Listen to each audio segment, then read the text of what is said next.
देखो न फिर आज फट जाई गोरी तो घर इंग्लिश डरे। अच्छा हट जाई गोरी तो घर इंग्लिश डरे।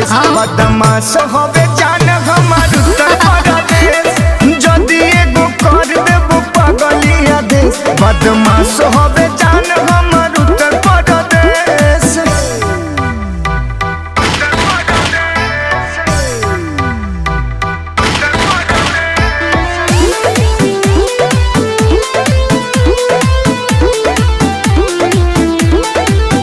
लुट जाइब ए बाबू जदि मारब हम ई नचनिया ना किनाए तू देखाव केतनो लायक। सुनो बुझ सर्वे सचिन के इशारा जा। अच्छा। नहीं यूपी